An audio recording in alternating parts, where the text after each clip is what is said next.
There was a group of kids who went to a remote campground for a summer camp. It was an old abandoned site surrounded by dense forests and rolling hills. The campers were excited to spend their days hiking, swimming, and roasting marshmallows by the campfire at night.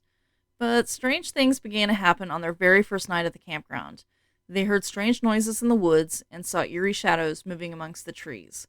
Some of the kids claimed to see ghostly apparitions lurking in the shadows, while others heard ghostly whispers and laughter in the still of the night.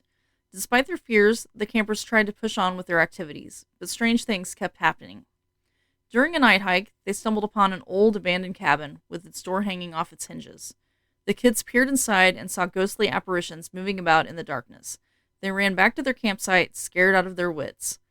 Over the next few days, the strange occurrences continued. The campers reported missing items, ghostly sightings, and ghostly sounds, and soon the once lively campground was consumed by fear. The campers huddled together at night, too scared to sleep, and whispered about what might be lurking in the shadows. One night, a group of the bravest campers decided to explore the abandoned cabin. They entered the cabin and were immediately surrounded by a cold, ghostly presence. Suddenly, they saw ghostly apparitions appear before them, their faces twisted in anger. The campers tried to run back to their campground, but they soon found themselves lost in the dense forest. They walked for hours until they finally stumbled upon an old graveyard. The graves were old and overgrown, and the campers soon realized that they were standing in the final resting place of the ghostly apparitions that haunted the campground. In that moment, the campers realized that they were not alone, and that the ghostly apparitions were the spirits of the dead who had been disturbed by the arrival of the campers.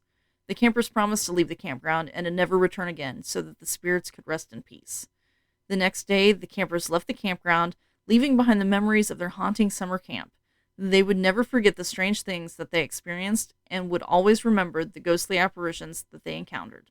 But they also knew that they were lucky to have escaped the campground unscathed and that they would never take their safety for granted again.